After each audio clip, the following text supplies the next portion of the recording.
Okay, good morning.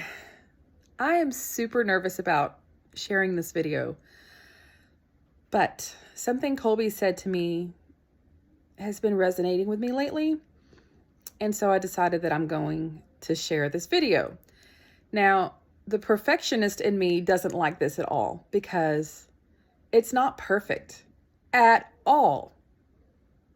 Like, one of my pet peeves is when videos are filmed up and down instead of sideways and, portrait versus landscape, especially because if you put it on YouTube, obviously you want the landscape, but I can't do that very easily on my phone because my eyes will look at my face and not the camera, and it looks so funny. I'm like, I can't do that. I just can't do that. So this is the lesser of two evils. I washed my hair last night, but it's not fixed. I have no makeup on, which I don't wear makeup hardly ever anymore, and that's fine. I don't mind in my day-to-day life, but I'm like, oh my gosh, I'm going to be on camera and share this. I've got to look nice. No, I'll just look fake. I have spit up on my shirt, dried spit up, obviously, because, mom life. But Colby was saying something to me about how, people see what I do on Facebook. And I've been talking about getting off Facebook because social media is a huge time suck for me, and energy and emotional energy. The feeling like I need to go back and check, what did that person say? Especially if I'm kind of in an argument with somebody. And really, why is that taking my time and energy? Why do I care that much, right? So I've thought about trying to get off. I've taken fasts from social media. And this last time I was saying, okay, I'm done. I have to be done. For my own sake, I have to be done. And he was saying, people look up to you. People see what you do. And I'm like, no, who am I? I do not have my crap together. No way.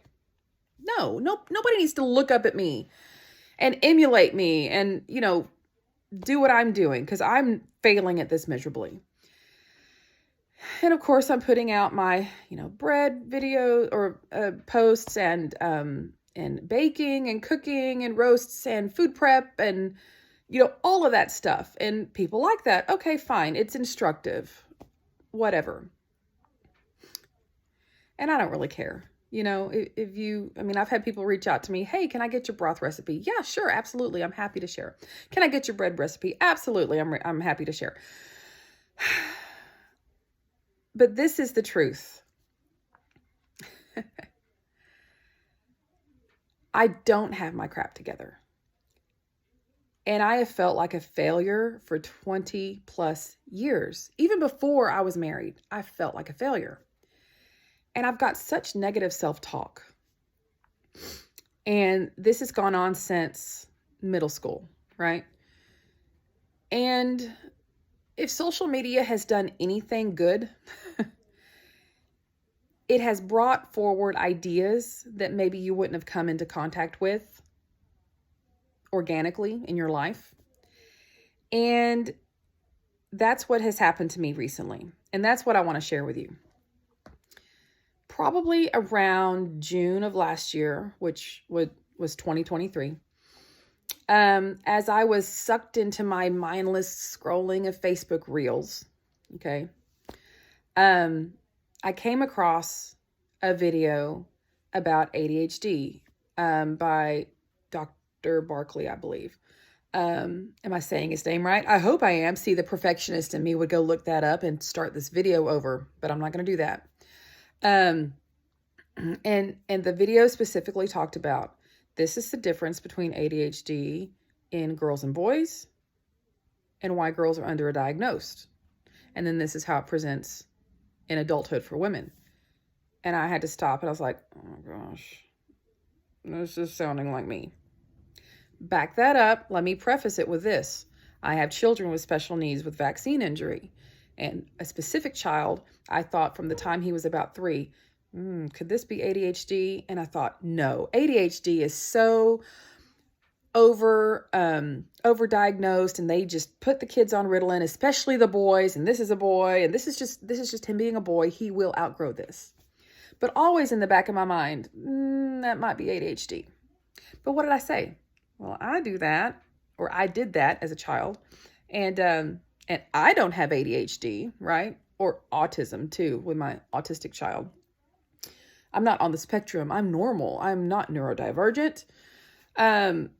So you've got to understand that watching these videos back in the summer, it was hitting me with some truth that I have denied, or, I guess that's the right word. I've been in denial, I guess, for 14 years, 12 years, whatever, over a decade, observing my own children.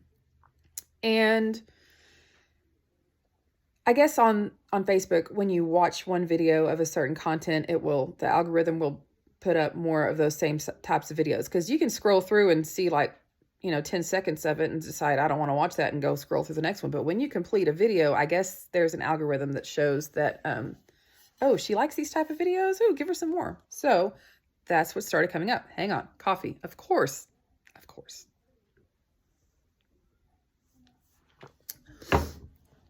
So more and more videos came up.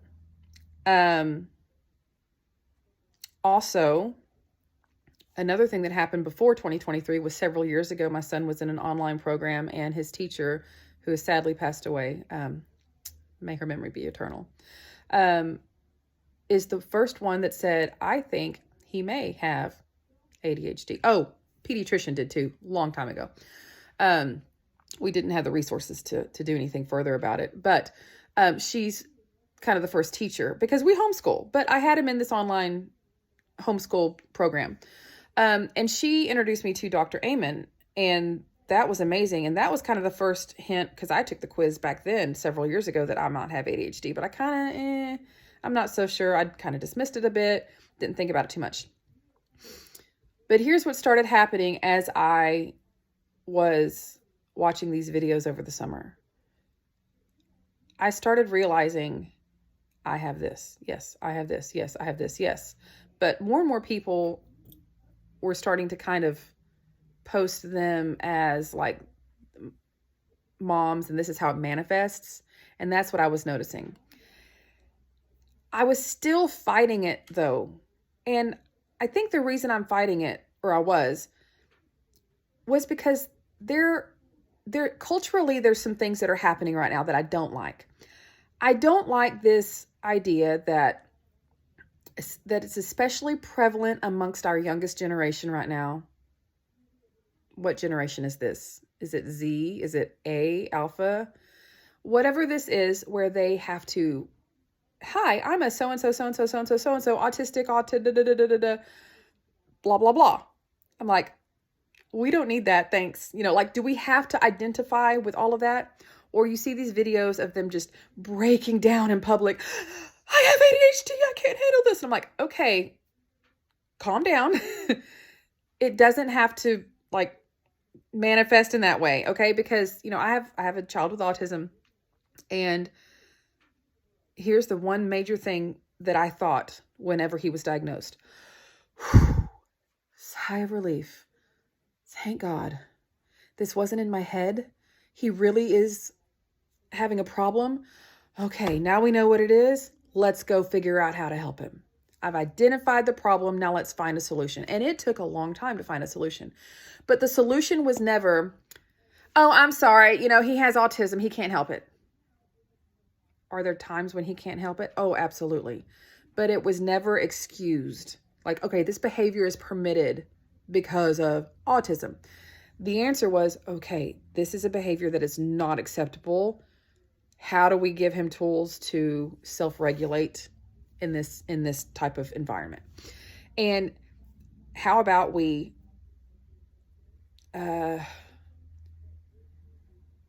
what is the word I'm trying to say? Put together an environment for him where he can be exposed to this thing a little at a time, but not just thrust into it. Here, sink or swim, go figure it out. No, we didn't do that. So we put up some safety nets around him. Okay, we're going to use a timer. Okay, we're going to use a schedule. Okay, we're going to use the, what are the picture cards, and we're going to say, okay, we're going to do this and then this, and giving him tools like, we have a change today, which would give him a meltdown. Is a change okay? Yes, a change is okay. Does that work at the very beginning? No, but it's setting up, like, repeat, repeat, repeat, repeat, repeat.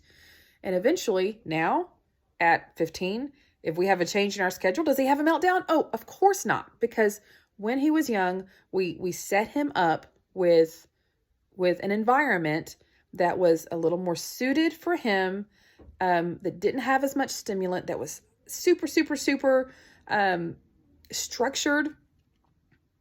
And he learned in that environment how to handle when there was a change in the schedule, or when an expectation didn't go, when something didn't go as he expected it to go.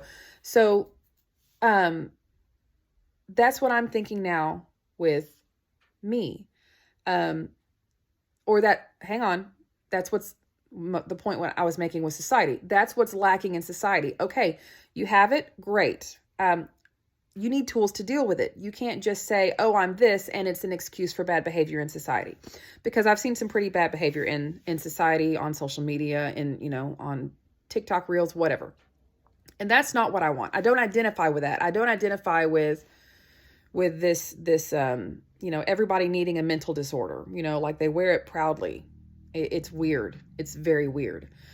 Sorry if I offend anybody. That's just my opinion, but sorry, not sorry, I guess. I mean, I'm just going to say what I think. That's what I think. And I don't identify with those sorts of people. So it makes me not even want to use some of the language that they use, like the word triggered. I know I have emotional trauma in my past, and I don't like to say the word triggered because I don't like trigger warnings. It's not anybody else's responsibility to tiptoe around my feelings. There is no possible way that everybody that you come into contact with is going to know all of your triggers, not just you. Like, imagine going out into the world and there's hundreds of people that you may encounter, and you've got to keep a record in your brain of all of the possible things that can trigger a number of any of these people, and you've got to avoid saying any of them or give a trigger warning before every single thing. No. We can only control ourselves, and we have to work on ourselves. If there's something that's triggering to me, I had a miscarriage. The very first time, I can remember the first time I was majorly triggered in public was I was watching a movie. Julianne Moore, what is it called? The Forgotten? At the end of that movie, I won't give a spoiler alert, but at the end of that movie, I was sobbing, like almost having a panic attack in that movie. I had no idea how that was going to end. I had no idea that was going to be in the plot line. But in the way that movie ended, it majorly triggered me. And I'm not blaming anybody. Nobody needed to give me a trigger warning. That's emotional trauma. That's something I have to learn to work through. And you can't always help from being emotionally triggered by something. Things are going to come up and bring up those emotions again. And the only thing that we can do is heal and learn how to handle it, right? So fast forward.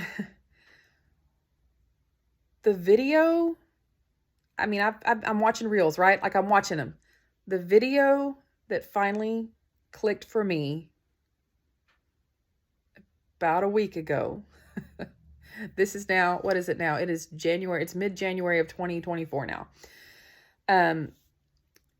Was a Mel Robbins reel on Facebook that I saw. I don't know. Are they TikTok, Instagram? I don't know. They go to Facebook. I don't know how it all works. And so I sat with that for a while, and it was the 6 surprising signs you may have ADHD or something like that. And she had all of them. And I went and found her on YouTube to find more of these videos. And I wanted to see that full length video because that was part of a larger podcast, I guess. Need more coffee. That's something I guess ADHD women are like addicted to coffee. Or tend to be. I guess because caffeine is a natural stimulant. So I watched that entire video. I'm actually going to link it, okay? Now, I will warn you, she does say some curse words, and if that bothers you, just know that they're peppered in there. Not as bad as Andy Frizella. I love you, Andy, but I can't listen to you around my kids. I have to have my AirPods on. Okay, but just fair warning if that is something you need to be aware of. But I identify with her so much. She said she was 47 when she found out. I'm now 41. And I don't want to, like tell too much of her story. But some of the things that hit me so hard, I think this is one of my worst. Okay, two things. First, the self-worth. So I've been a homeschool mom now my oldest is about to be 16, and I started homeschooling him in kindergarten.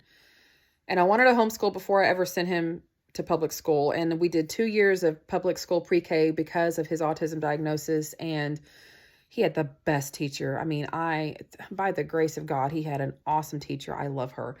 And she helped me because she knew how to help him at school. And then she helped me to do the same thing at home. So we were a team. And she encouraged me to put him in homeschool for kindergarten because that was truly going to be the best for him. And it was. So that I could continue the things that we were working on, because they weren't going to be able to continue that in a classroom setting, not being specifically in a SPED classroom, special education classroom. I've already lost my train of thought. That happens often. So what was I going to say? Oh, homeschool. Okay. So I'm trying to do this all right. I've got special needs kids. My second child, pretty sure has ADHD and some other things. And I'm just trying to keep my crap together, right? I'm trying to homeschool. At the time, we were not doing well financially. We had moved here because of the housing recession issue thing in 2009, where my husband lost his job. So he was underemployed. This is bugging me. Do you see the reflection on my glasses? It's bugging me. Okay, sorry. It's just going to have to be there. See, I've lost my train of thought again. Highly, highly, highly distracted. That is an issue that I've always dealt with my whole life.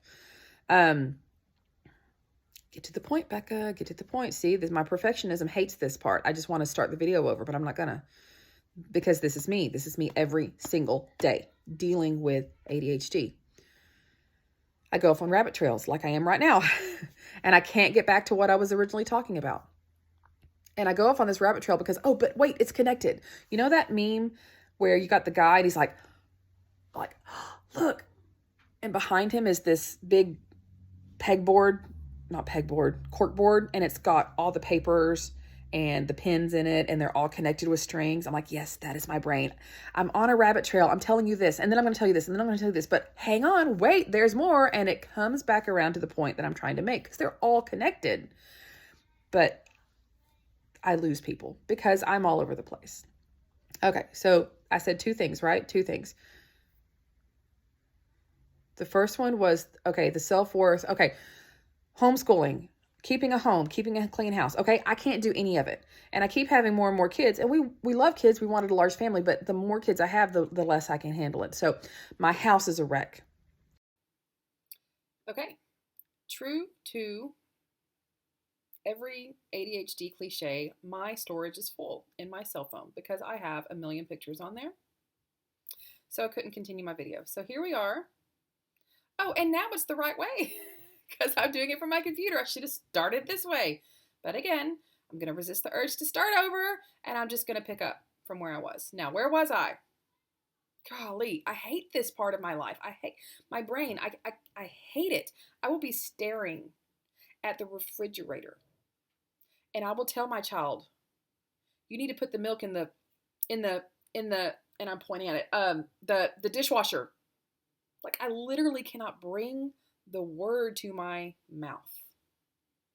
I can't think in my brain what it's called. My brain, and it bothers me.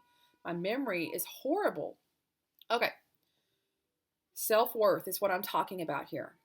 I would look around at all the moms at co-op who had their crap together and remembered their lunches and remembered the backpacks and remembered everything. And their kids came in and they were walking in all, orderly or whatever. And I'm like, hot mess mom, can't figure my crap out. Late everywhere I go. Can't homeschool my kids the way that I think I should be doing it, like every day, like actual sitting down and doing something, doing a lesson.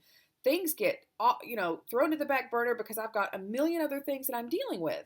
And I can't keep a clean house at all.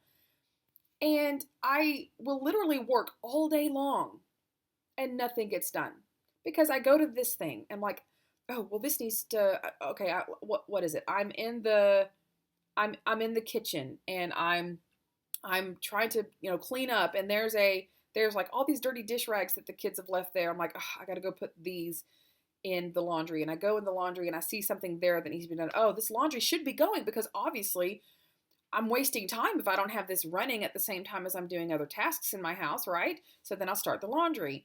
And then, the lint, I'll take the lint out and put it in the trash can that's up there, and it's totally overflowing full. I'm like, oh, I got to go take this to the trash. I go take it to the trash, and then I got to take the trash out or send a child to take the trash out because it's overflowing.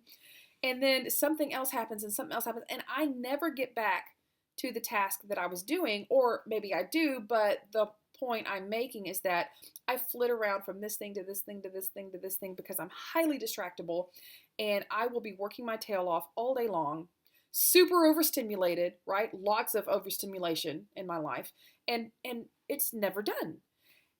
And the chaos in the house, the clutter in the house, it creates more chaos, right? And I'm just like, and I want to go to my room and shut my door and say, everybody, leave me the heck alone. Then the procrastination sets in, and I am so overwhelmed, I can't even face it, right? This is my life. And what do I say to myself about it? You suck. You are the worst mom. You are the worst homemaker. You are a terrible wife.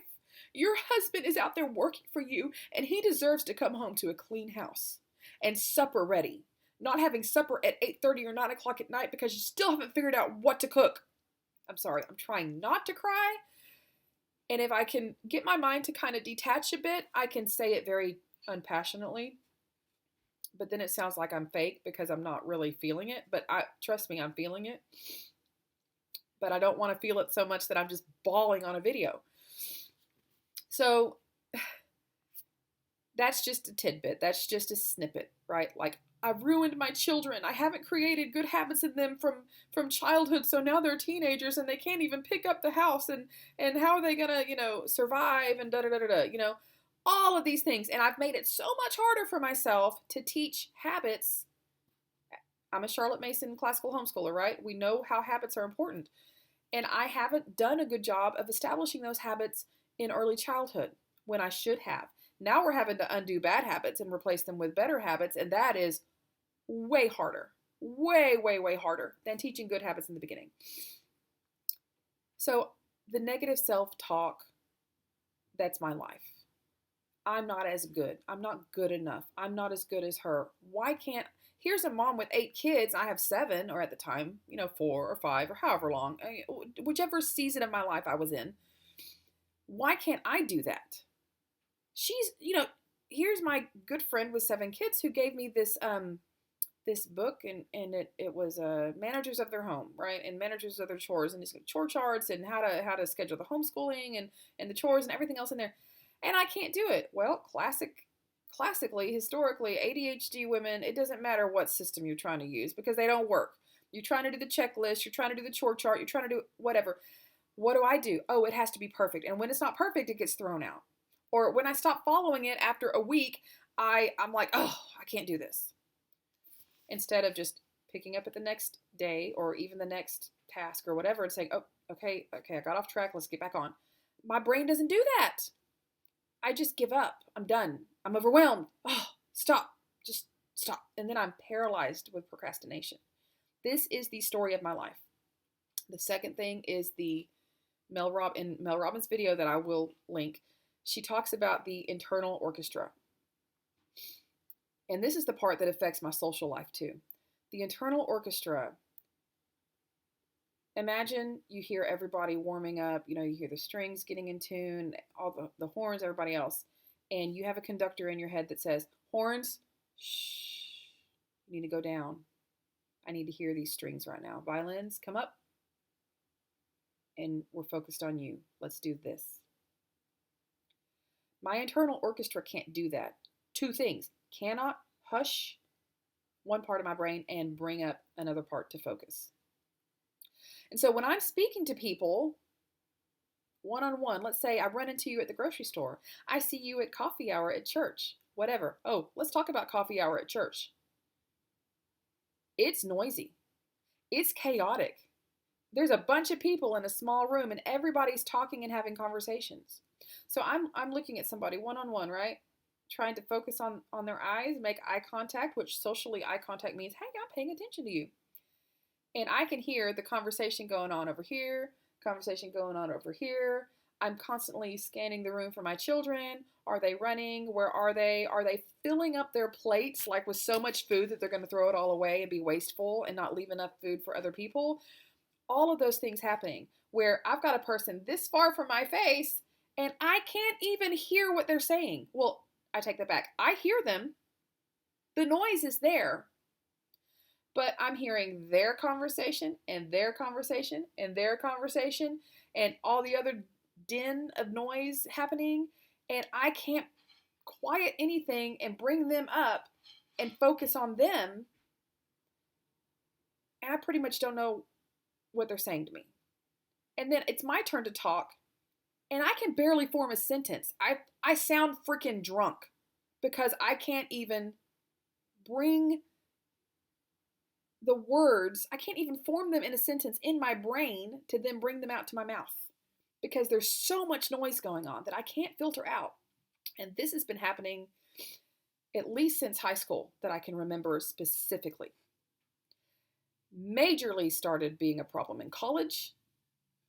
And then with kids, it gets worse. I mean, I could be sitting in the living room on the couch with Colby and the television can be on. And he can turn to me and ask me a question, and I can't process it at all. I have to make him pause the television. And for a while, I mean, he understands now, but for the longest time, it kind of bugged him. And he's like, I can hear with the TV on, or if I wanted to ask him a question and I'd have him pause the TV, he says, you don't have to pause the TV. I can talk with the TV. I'm like, yeah, but I can't. I can't talk to you, and I can't hear what you're saying back to me. Because all I'm hearing is this conversation on the television. And I can't turn it off. I can't filter it out. So these were two of the biggest things. I think the internal conductor thing hit me so strongly because it manifests in my life every single day. Because whenever I get overstimulated by all of those things happening at once and I cannot focus on the one child asking me a question or whatever, then at some point after trying to hold it all together, there's the blow up. I cannot regulate my emotions. There's the blow up. There's the I'm a bad mom. Ugh. I'm yelling at my kids. I'm ruining my kids. All of that, right? All of that bad self-talk. The self-worth part of that has been happening since middle school. The other thing that Mel Robbins was talking about was girls getting misdiagnosed when they're younger because our hyperactivity happens inside of our heads, not physically like boys. And that's true. We are notoriously, as children, daydreamers, forgetful. We're the ones who don't remember to do our homework and turn it in because we procrastinate because it's too much. Or we're bored. I was very smart, gifted and talented, all of that, right? And I wasn't challenged very much. And it was boring and it was a lot of busy work and I didn't want to do it, or I'd be overwhelmed by how much I had to do, so I'd procrastinate and then I'd like wait till the last minute and then try to get it done. And usually I was the one that had lots of zeros from not turning in my homework. And that happened around 5th grade. So I could handle it up to a certain point. And that's another thing. When she said women, did Mel say this or somebody else? I don't remember, because I have like this whole repertoire of videos that I've watched, and I can't remember who said what.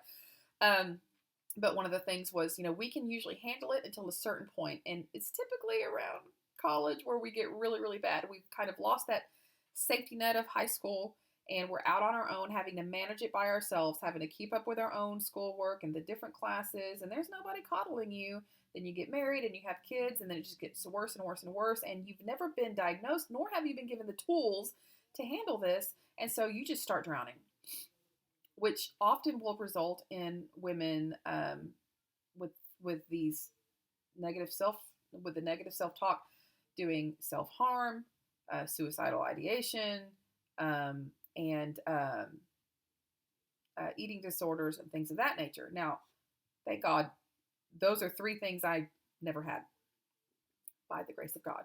I know other women who have.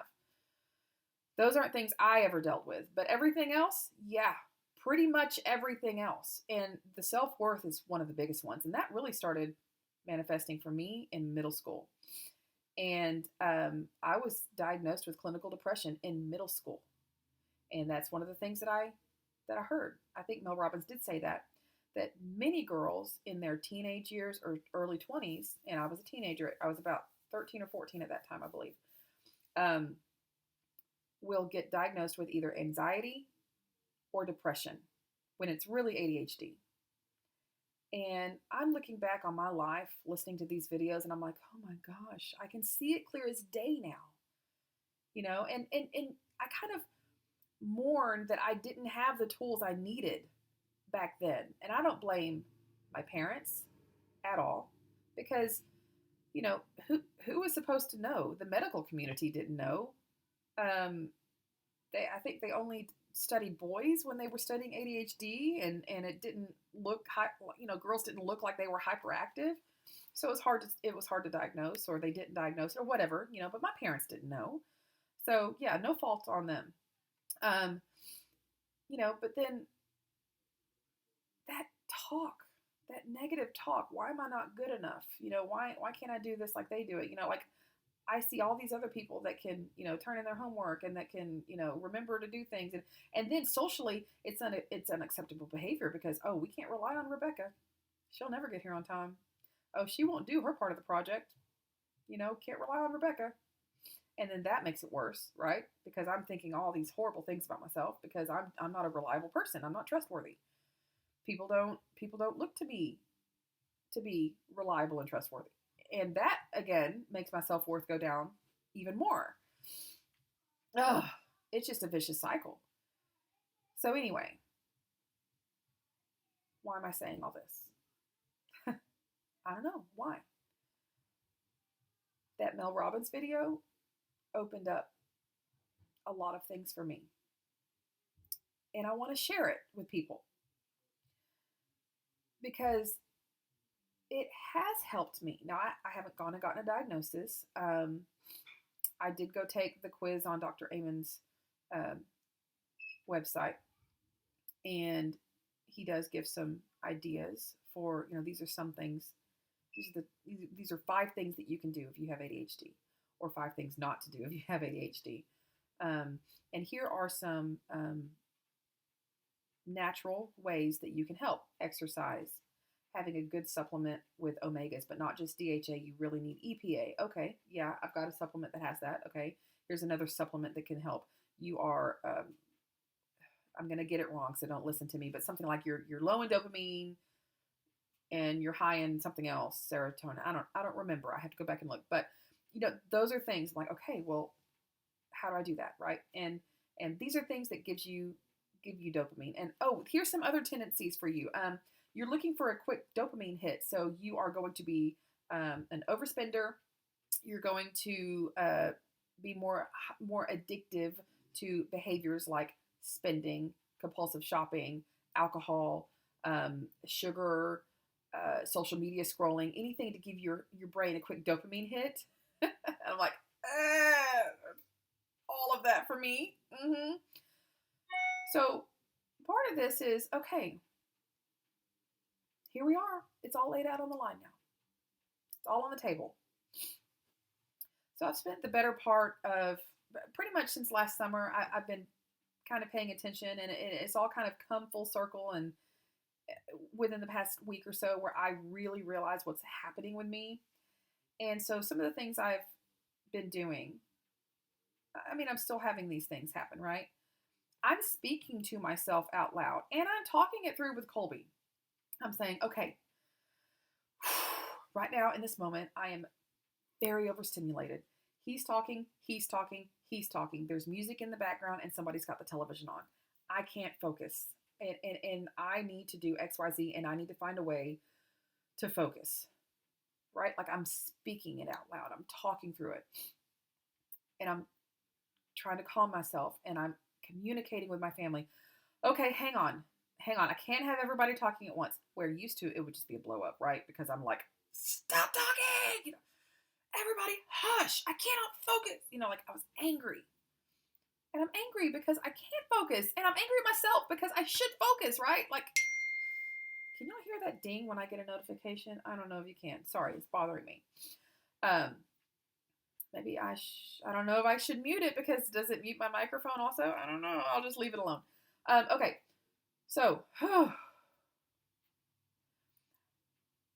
what I was saying at the beginning about social media, how I wanted to get off of social media, part of the good part of social media, as I was saying, was if I was not like compulsively scrolling Facebook Reels, I never would have found this Mel Robbins video. So I'm going to share this with you. And the reason is because if there is anything good about social media, it is that we come together and share things. Social media is how I found help for autism with my oldest. It's how I learned about natural childbirth. It's how I learned about homeopathy. It's how I learned about a whole bunch of things that helped me. Okay. If I was able to be the bee and take out the good and leave the bad, that would be one thing. I'm not. If I start going on social media, I'm sucked in. So that's something that I can't do right now. And I've tried before and I just can't do it. I know why now. I now know why. So the better part of this week has been spent with me living my life day to day, having one of those things happen, and then identifying it and saying, wait a minute, Becca, stop. You're procrastinating. You are scrolling social media because you need a dopamine hit.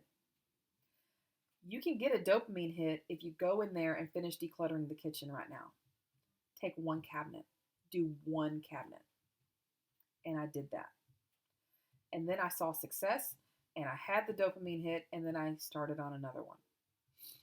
Now this is all mixed in with other things too. I'm watching The Minimal Mom. I'm watching her videos on decluttering. I know that I need to become more minimalist. I know that the clutter is messing with my brain, that it is chaotic, that every time I declutter an area, like the living room, like every time I do that, my family is happier. Every time I take the Apple TV out of the living room and we're not watching TV all day, my family is happier. My kids are happier. I know that.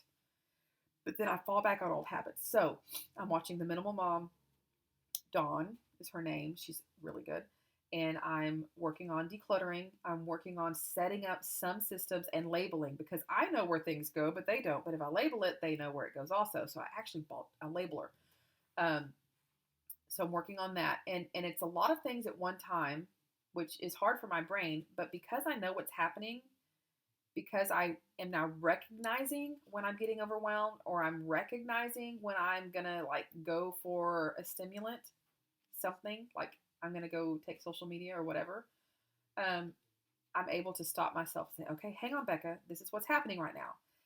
It's not even an internal dialogue. It's an out loud dialogue. I'm speaking out loud to myself.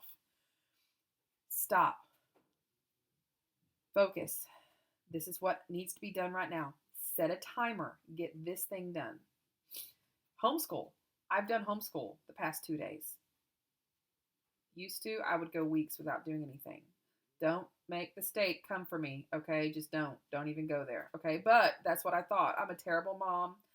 I'm not even able to keep up with this, whatever. Now, are my kids okay? Of course they are. They're super smart. they still get more schooling in than a lot of other people do because we have constant conversations and nature studies. We're out in nature. We're gardening. We're doing chickens. We're doing math when we're cooking. I mean, they get a lot of stuff, but there's more that they need that I've not been giving them just because I've been so overwhelmed.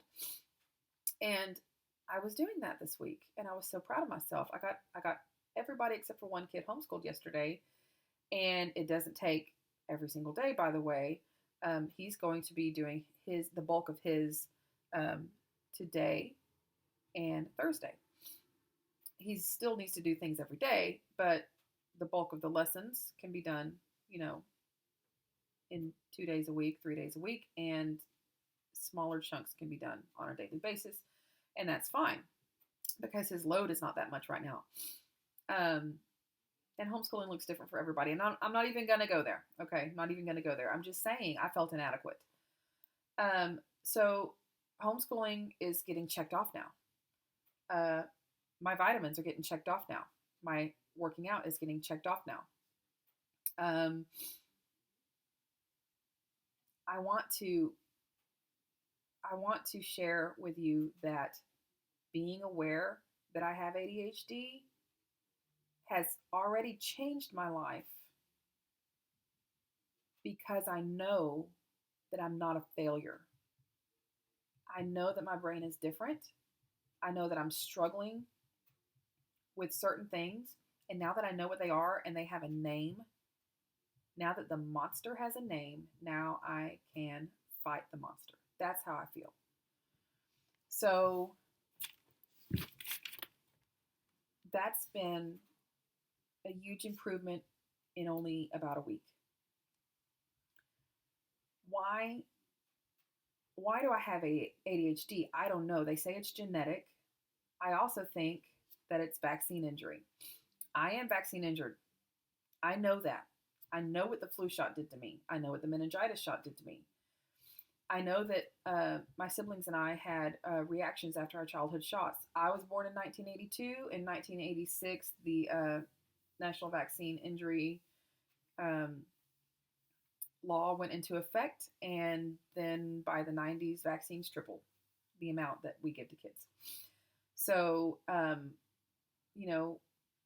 we the first generation of kids that were neurologically damaged in some way? Is that why? Do my parents have ADHD? I don't know. I haven't thought about that yet, as far as the genetic component, but,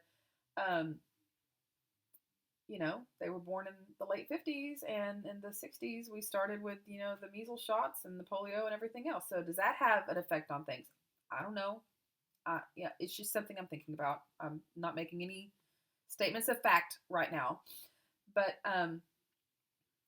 maybe there's a whole generation of women who were born between, the 60s and, now, that are dealing with this that didn't have to deal with it before. My grandmother had her crap together. Her house was just about white glove clean. That woman never sat down. She was working all the time. And she raised me. She raised me and my sister and my brother while my parents worked. And she always had a tidy house. She kept things clean. Why can't I do that? Why can't my grandma raised me? She taught me how to do this. Why can't I do this? My room used to be impeccably clean and spotless. And then at some point around middle school, along with the depression and everything else, it went to crap. And ever since then, I've never been able to keep a clean room or a clean house. What was the trigger? What happened? What was the catalyst? What was the event that did that to me? Is what I used to think. Like what started that? Oh, I had depression. That's what started it. Well, why did I have depression? Did I really have depression, or was I misdiagnosed and really had ADHD? Lots of questions, no real answers right now. But my life is better right now within the past week because I've been able to realize when I'm falling into the trap and pull myself out of it. And I have to go to the end of the day and say, okay, what did I do good? Or well? What did I do well? The grammar nerd in me is kicking myself for saying that. Did I win the day? Something Andy Frisella says, win the day, right?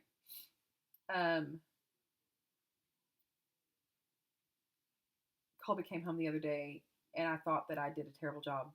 And he said, Becca, you did this and this and this. You won the day. Like, you're right, I won the day. I didn't finish this, this, and this, which I wanted to, but I won the day. I homeschooled the kids. I got one cabinet decluttered in the kitchen. Wiped down and scrubbed the cabinet front, inside the cabinet, washed all the dishes, put them all back in, neat and tidy. And I have an ongoing box now of everything that's coming out of my kitchen because I'm decluttering. I did that. The dishes are still dirty in the sink. The laundry's still all over the place. My room is still a wreck, but guess what? I folded 2 loads of laundry in my room and put them away. My room is still a wreck. The bed's not made. There's baskets all over my floor. There's dirty clothes on the floor because I don't have a laundry basket in here yet. But I folded 2 baskets of clothes and I put them away. That's a win for me. That's a win for me. At some point, I will get to the point where it's tidy. I've got a place for everything and everything in its place. But right now, I have a big project. And I never could get through the project because I couldn't get past the chaos and the noise of everything being cluttered and everything being a mess. And I couldn't deal with making a bigger mess while I'm cleaning up. Pulling everything out one room at a time to declutter, or here's my donate pile and the kids are just going to pull everything out and throw it all over the house because I haven't gotten it out of the house yet. Things like that. I couldn't get past those things. Then I would give up. I'm overwhelmed. I'm overstimulated. I can't handle this. I suck. I didn't do a good job, right?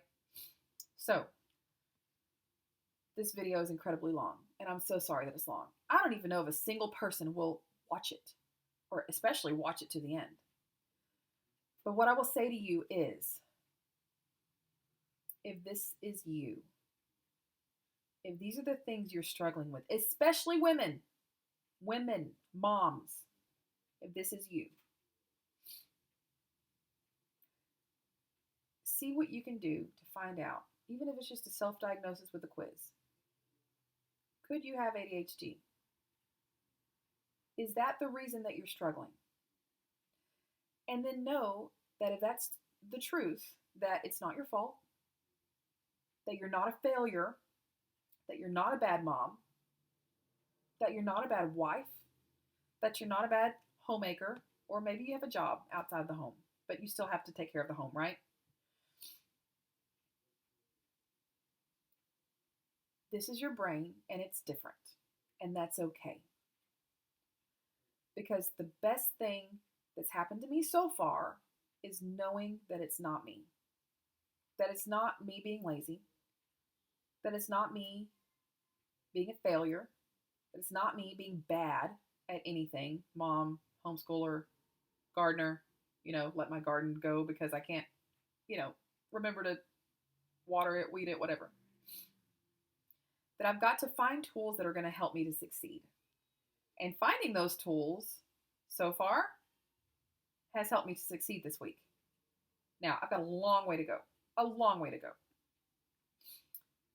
But I have hope now, and I feel like there's light at the end of the tunnel. And I haven't felt that way before. I felt in despair. That's how I've been feeling. I'm in despair. I'm at the bottom of a well and I can't dig out of it at all. And I never will. That's how I used to feel. I don't feel that way anymore. I feel hopeful. I feel like, okay, now I know what this is. I can fix this. I say fix, manage. I can manage this. We tend to hyper focus on things, and yes, I do. I hyper focus on certain things. So if I'm going to do something, I'm going to learn every single thing I can about it and try to be the very, very, very best at it. So whether it's, sourdough or gardening or being an expert on vaccines, because that's been my life for a while, dealing with vaccine injury. I've been involved in activism for that for the state. At the state level, I've been involved in researching everything I can about it, just knowing as much as I can. When it comes to natural medicine and all sorts of things, I will dig in and dig in and dig in and get super obsessed with it and learn as much as I can and try to become an expert in it as much as you can, on your own with learning, being self-taught, reading, whatever. So if this will help somebody, that's all I can hope. That's all I can hope. Like Colby said, you have value. People look at you. People say, "Oh, you're so whatever, smart, knowledgeable. You know how to do X, Y, Z. I want to know how to do X, Y, Z. Whatever. Oh, you're super mom because I'm doing, bread and broth and roast and gardening and this and that, which I'm doing all very imperfectly, to the point where I will, often have seasons of giving up because I'm not doing it perfectly. But I never wanted to do a podcast or videos or anything because I'm like, it's not perfect. I can't let people see my dirty kitchen. I can't let people, see me until I, fix my hair and, all of that stuff, right? Like, but I'm not really an expert on gardening. I can't answer all their questions. So, I can't be the expert on gardening. No, but I can show you what I'm doing. And I can encourage you to do this too. And I can show you when I fail, because we learn when we fail, right? We do. We truly do. And I'm trying to be that person. But more importantly, I'm trying to be a better mom for my children, because I don't want to be the mom that's yelling at them all the time because I can't handle the things that are happening in my brain. I don't want that for them. I have to take care of myself. And here's the number one thing that I learned. I was doing some physical therapy. I've had now my 7th baby, and my pelvic floor is not happy with me. So I'm getting therapy for that. And the what is it called? Somatic emotional release. After that session, I realized I put myself last. I put myself last because I love my kids more than I love myself. And I need to take care of their things. I need to take care of his autism and his ADHD and his other issues that he's having. And I need to take care of their learning issues. And I need to take care of their dental issues. And I need to take care of their whatever it is. And I'm on the back burner. But here's what I'm realizing. My brain can't manage all of that stuff. And until I get myself under control and fixed, I say fixed, you know what I'm saying, right? Until I fix these problems in myself, I won't be able to take care of their problems, because I can't manage everything in my household. I can't remember to keep a dentist appointment. I can't remember to do basic things for my children that I need to do for them. When I'm ignoring my needs, I'm ignoring their needs, because I don't eat my breakfast, and I don't feed them breakfast. Mom, I'm hungry. I'm like, oh, okay, let's go make a sandwich, whatever. Because I can't function. I can't function as a mom. So my thing is, I have to fix myself. I have to take care of myself. I have to find out what tools do I need to manage life better, because that's what's going to help them. More than anything is I've got to help myself first. And I never wanted to do that because I thought it was selfish. I thought it was selfish if I cared more about myself. Oh, I have a toothache. I'm going to go to the dentist. Oh, I can't go to the dentist because I haven't fixed his cavity yet. Right? I've got to spend the money on that, not me. But my mind has shifted. My mindset has shifted. My paradigm has shifted, whatever you want to call it. And I realize now that if I can take care of this in myself, then I will be able to manage the schedule, the housework, the homeschool, everything else that I need to manage. I will be able to remain calm instead of always angry and all of those things. So my encouragement to you is, this is you. Do what you need to do to find out if it is, and to find the tools that you need. And, this is not something I've ever wanted to talk about because it's so personal. But if this helps somebody, then okay, I'm talking about it. So if you've stayed with me this long, thank you. I don't know what else to say about it. I guess that's it. How do you end a video? Okay, cut. I'm done. I don't know how to transition out of this, but that's okay.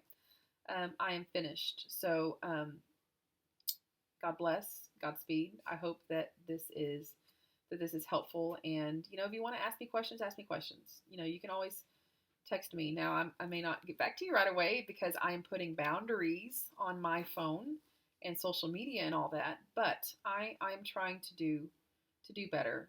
So anyway, okay. I love you all. I hope that there's value in this for you, and God bless.